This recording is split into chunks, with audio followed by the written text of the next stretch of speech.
Pourquoi Dieu protège-t-il certains et pas tout le monde? Dans cet extrait saisissant du sermon intitulé Il prend soin, et vous, du 23 juillet 1963, William Branham révèle un principe spirituel que des millions de croyants ignorent. Dieu protège ceux qui prennent sa parole au sérieux, et il laisse le jugement atteindre ceux qui la méprisent. De Noé à Daniel, de Rahab aux Hébreux dans la fournaise, de Moïse au centurion, Branham montre que tous ceux qui se soucient réellement de Dieu ont toujours trouvé une issue, une protection, une délivrance. Ce message répond à une question que beaucoup n'oseront pas poser. Qu'est-ce qui fait la différence entre ceux que Dieu délivre et ceux qu'il laisse tomber entre les mains du jugement? Now, I'm coming to my text. I have a funny way of I like to build up a lot of things and hit my text. Maintenant, je viens à mon texte. J'ai une façon un peu particulière de vous amener au sujet. J'aime poser beaucoup de choses d'abord, puis frapper mon texte. Or, nous voyons qu'au jour de Noé, quand Dieu allait juger le monde, il est venu exactement comme c'est le cas maintenant, car Jésus a dit que ce serait ainsi. Est-ce qu'il se souciait d'eux? Se souciait-il vraiment? Certainement, il se souciait. De quoi se souciait-il? Alors que, comme vous le savez déjà, le jugement allait venir, il avait prononcé le jugement, mais il se souciait de ceux qui se souciaient. Et c'est la même chose aujourd'hui. Il se soucie de ceux qui sont disposés à se soucier, et nous voyons qu'il leur envoya un prophète pour les diriger son peuple élu vers la voie pourvue pour leur échapper. Il est le même hier, aujourd'hui et éternellement.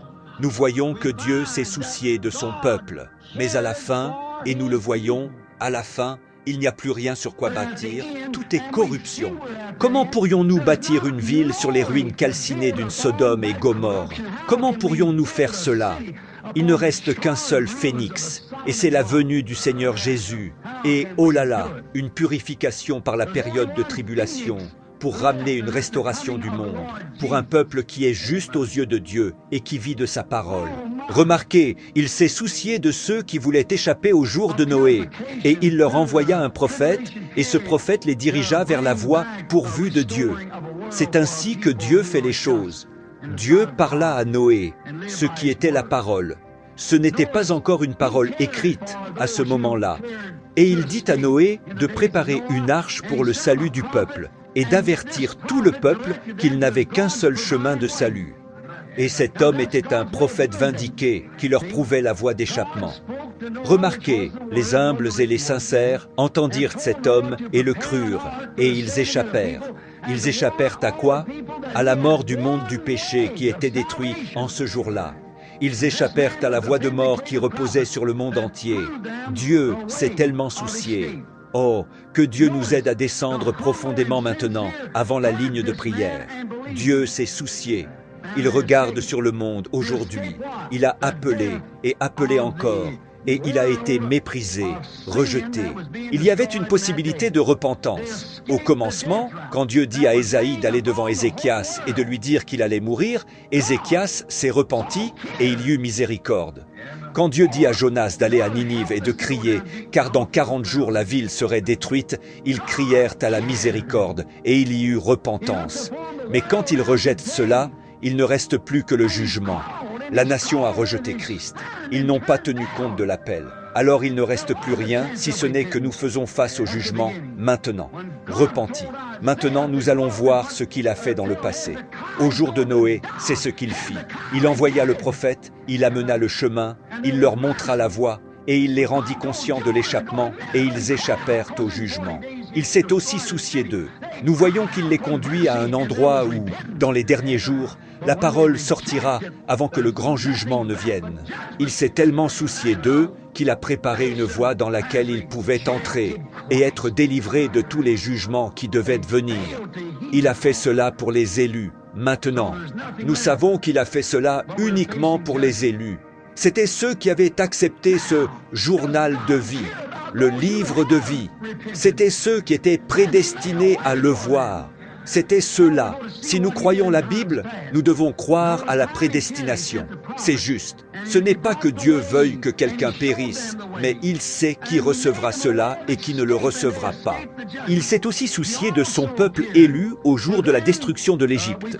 Ils étaient là en Égypte et étaient devenus esclaves. Au jour de Moïse, il se soucia du peuple. Il leur envoya quoi? Un prophète, encore une fois, n'est-ce pas? Et il sépara son peuple du monde incrédule, du jugement qui venait en ce jour-là. L'a-t-il fait? Il s'est soucié quand l'Égypte avait amassé ses péchés si haut que Dieu devait envoyer le jugement, parce qu'il avait déjà dit à Abraham qu'il jugerait cette nation. Alors, au lieu de déverser sa colère sur tous, il leur envoya sa sollicitude, il leur envoya son consolateur, il leur envoya sa parole, et il envoie toujours sa parole par son prophète, comme il l'avait fait au jour de Noé. Il fit la même chose au jour de Noé, au jour de l'eau, au jour de Moïse. Il fit la même chose, il leur envoya son prophète, et ils se séparèrent de l'incrédulité. Voilà ceux qui sont sortis, voilà ceux qui ont cru. Ils crurent Moïse. Pour Pharaon, il était un fanatique, un magicien, un hypocrite, quelque chose de terrible. Mais pour le peuple élu, à qui Dieu avait dit « Je les ferai sortir », il était un prophète. Pour eux, il était la voix pourvue de Dieu. Et remarquez aussi, ils l'ont cru, et ils échappèrent au jugement de ce jour-là. Ils crurent Moïse, et il est dit qu'il s'est aussi soucié d'eux pour les faire sortir. Et il s'est soucié d'eux pendant le voyage, après leur sortie. Ça, c'était dans le naturel. Ceci, c'est dans le spirituel. Il s'est soucié d'eux. Pourquoi?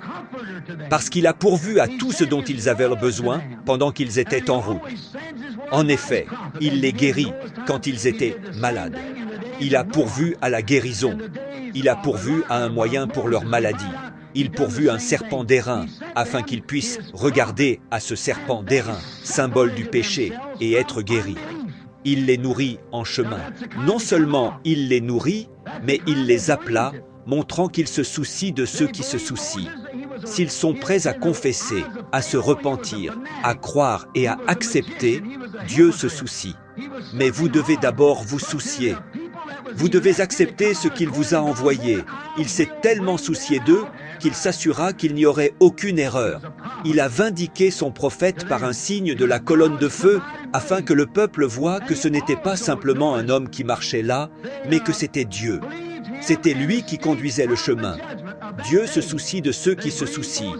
Dieu se soucie de ceux qui se soucient de lui. Ainsi, il a vindiqué cet homme, prouvant qu'il était le serviteur de Dieu, en leur envoyant une colonne de feu pour les conduire jusque dans le pays même. Et il savait que tant que ce signe, ce pilier de nuée et de feu, les suivait. Il est dit qu'il ne retira pas la colonne de feu. Il fut avec eux pendant des années et des années, dans le désert, 40 ans. C'est juste, cette colonne de feu était avec eux. Nous en sommes à notre 33e année, 7 ans de plus, et le type serait le même. Très bien. Une colonne de feu les conduisit. Il se souciait d'eux. Et il s'est tellement soucié d'eux qu'il voulut qu'ils sachent que ce n'était pas quelque chose de scientifique, pas une erreur, pas un hasard, mais qu'il avait vindiqué le message, prouvé. Il s'est tellement soucié, même pour une femme qui était une étrangère, pas une Israélite. Elle n'appartenait pas au groupe, c'était une étrangère, une presbytérienne, méthodiste ou quelque chose comme ça. Elle était de l'autre côté. Mais quand elle entendit, son nom était Rahab, elle vivait, c'était une prostituée. Mais quand elle entendit comment Dieu était dans la colonne de feu, comment il se manifestait au milieu d'eux, alors elle appela Dieu. Et elle montra de la miséricorde aux espions qui étaient venus reconnaître le pays. Et parce qu'elle se souciait d'elle-même et de son peuple, Dieu se soucia d'elle. Au point que cette prostituée, qui donnerait sa vie à Christ pour la cause, parce qu'elle avait vu le signe d'un Dieu surnaturel, alors qu'elle servait ses dieux, là, dans sa propre dénomination, mais quand elle vit ce grand signe surnaturel, elle cria et demanda miséricorde, pour elle et pour sa famille. Et Dieu se soucia tellement d'elle que la ville entière s'abaissa, pierre sur pierre, mais il n'y eut pas une seule pierre de déplacée sur sa maison. Il s'est soucié. Bien qu'elle fût une étrangère, elle n'était pas dans le groupe à ce moment-là. Mais il s'est soucié. Il se soucie toujours. Il s'est soucié d'Élie lorsqu'il... C'est de là que vient l'Écriture. Déchargez-vous sur lui de tous vos soucis, car lui-même prend soin de vous. Pierre, parlant aux anciens élus, aux anciens et à ceux qui étaient dans l'Église, a dit « Rejetez sur lui tous vos soucis, car il prend soin de vous. » Pourquoi cela? Parce que vous êtes purs devant Dieu, vous marchez comme des serviteurs de Dieu. Dieu se soucia d'Élie, parce qu'Élie se soucia de Dieu. Tous les autres prédicateurs avaient perdu la vision du jour, avaient perdu la volonté de Dieu et l'amour de sa parole, et ils étaient tous devenus modernes. Mais peu importait combien modernes Jézabel les avait rendus, la première dame du pays, peu importait combien les autres prédicateurs avaient laissé leurs femmes agir comme elles le faisaient, Élie cria contre cela au nom du Seigneur. Il se souciait de ce que Dieu avait dit. Dieu se soucia de ce qu'Élie disait. Dieu se soucie quand vous vous souciez, mais vous devez vous soucier d'abord. Remarquez, il s'est soucié quand il appela Élie par sa parole pour le faire sortir du milieu des dénominations. On aurait dit qu'il allait mourir de faim, puisqu'il n'y aurait plus de dîmes ni d'offrandes pour lui. Mais il s'est tellement soucié d'Élie qu'il ne le laissa pas mourir de faim pendant qu'il obéissait à la parole de Dieu. Il commanda aux corbeaux de le nourrir. Il se soucia d'Élie parce qu'Élie se souciait de lui, et il est la parole. Il se soucia de Daniel quand Daniel se soucia de la parole de Dieu au point de prier sincèrement. Peu importe ce que le roi disait, je ne veux plus voir cela. Daniel ouvrit les volets, regarda en direction de Jérusalem et pria. Daniel se soucia de Dieu, et Dieu se soucia de Daniel.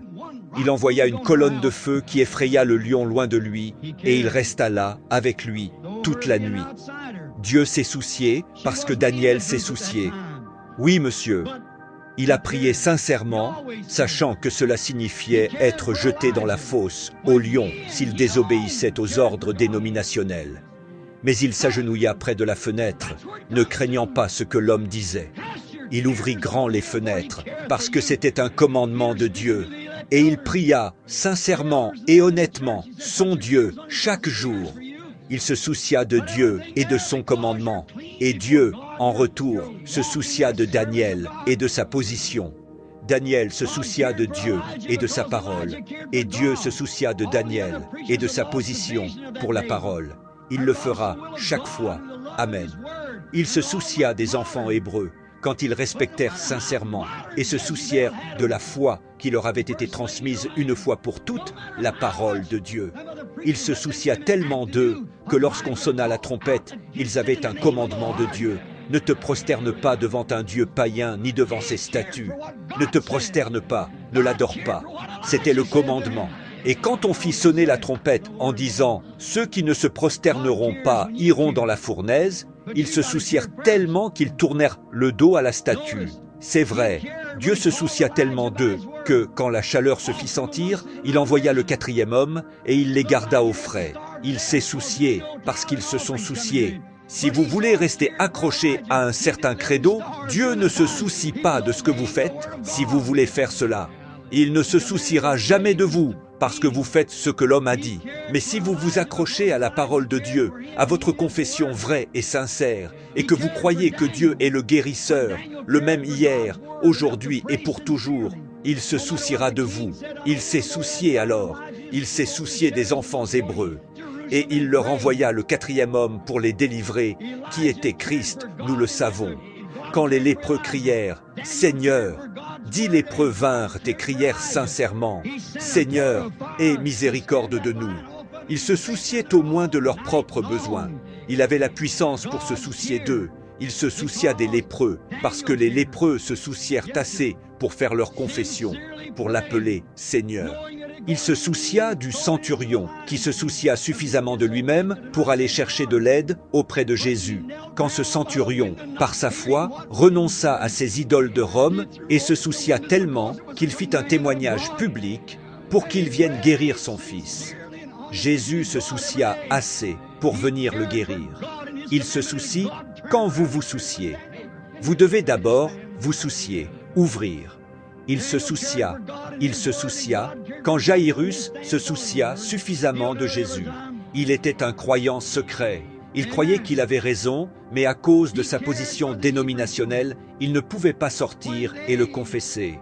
Mais quand sa petite fille tomba malade et mourut, Jaïrus ne regarda plus à la mort de sa fille, mais il exprima son souci. Il se soucia suffisamment pour dénoncer les incrédules autour de lui, et il mit sa petite casquette de ministre et alla trouver Jésus.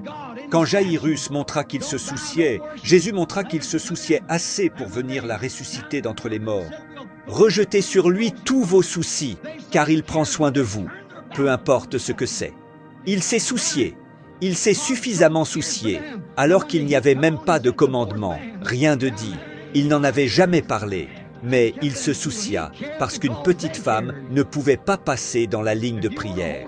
Elle se disait, « Si je peux seulement toucher le bord de son vêtement, je crois en lui. » Il se soucia de sa foi, au point qu'il se retourna, la désigna dans l'assemblée, lui parla de sa foi, et la rendit bien portante.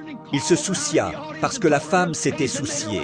Il se soucia, quand un homme possédé, appelé Légion, se soucia suffisamment, malgré l'opposition, pour se frayer un passage entre ces tombeaux remplis de démons, pour sortir à la rencontre de Jésus et se jeter prosterné devant lui.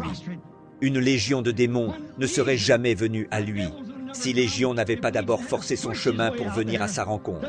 Et quand il se soucia suffisamment pour faire cet effort, pour prendre cette position dans sa foi, Jésus se soucia assez pour chasser cette légion de démons, et son état de névrose disparut. Il se soucia quand vous vous souciez. Oui, monsieur, il se soucia quand vous vous souciez. Quand l'aveugle cria à la porte de Jéricho, Jésus, étant un juif, membre orthodoxe en bonne position dans leur synagogue, mais quand l'aveugle demanda « Qu'est-ce que c'est que ce bruit qui passe ?» on lui dit « C'est Jésus de Nazareth qui passe. » Le prophète avait dit « Jésus, fils de David. » Oh, quelle réprimande pour son pasteur et son prêtre! Mais il ne se soucia pas de ce que le pasteur, le prêtre ou qui que ce soit d'autre pourrait dire. Il était intéressé et il se soucia suffisamment pour obtenir la vue. Alors il cria, et quand cet aveugle fut prêt, il se soucia suffisamment pour crier. Jésus se soucia suffisamment pour le guérir. Il est le même hier, aujourd'hui et éternellement. Il se soucie quand vous vous souciez, mais vous devez d'abord vous soucier. Vous devez prouver que vous vous souciez. Il s'est tellement soucié que, quand une femme qui vivait avec 6 hommes, qui devait être identifiée et amenée à reconnaître le signe messianique du discernement, il se soucia suffisamment pour pardonner tous ses péchés et lui donner de l'eau qu'elle n'était pas venue puiser là. Parce qu'elle reconnut et dit « Seigneur, je perçois que tu es un prophète », quand il lui dit ce qui n'allait pas chez elle. Elle attendait ce jour-là. Mais elle était dans un vieux système d'église. Elle n'avait pas eu l'occasion de le voir. Mais quand elle vit un homme qui pouvait lui dire ce qui n'allait pas chez elle, elle dit « Seigneur, je vois que tu es un prophète. Je sais que quand le Messie viendra, il fera ces choses. » Il dit « Je le suis, moi qui te parle. » Elle se soucia, elle laissa là sa cruche et s'en alla à la ville. Elle dit « Venez voir un homme qui m'a dit les choses que j'ai faites. Cela n'est-il pas le Messie même ?» Elle était un peu comme une Graham. Elle se soucia au point d'alarmer toute la ville. Elle se soucia parce que quelque chose avait été accompli. Une écriture vindiquée venait d'être manifestée, rendue absolument certaine, et elle s'en soucia.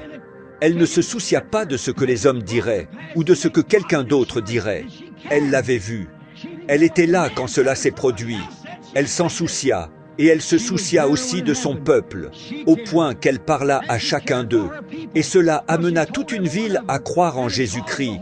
Elle s'en soucia, et lui s'en soucia.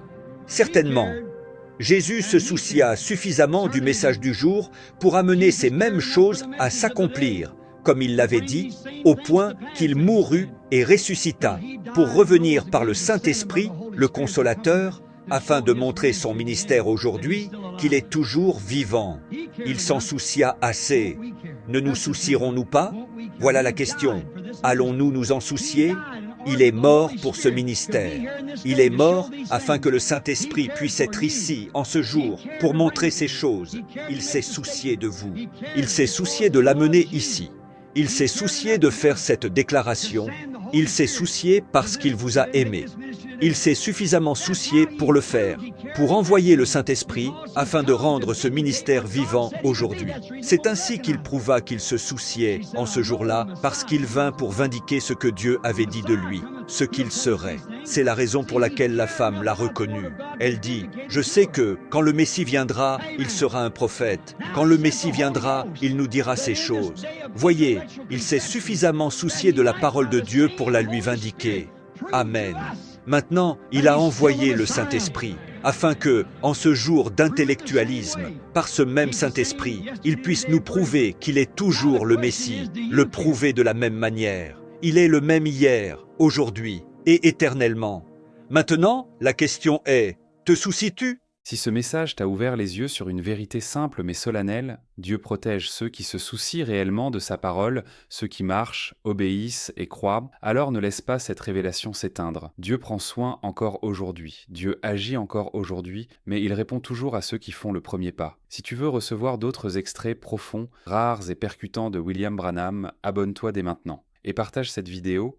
Quelqu'un autour de toi a peut-être besoin de comprendre pourquoi Dieu protège certains, mais pas tout le monde.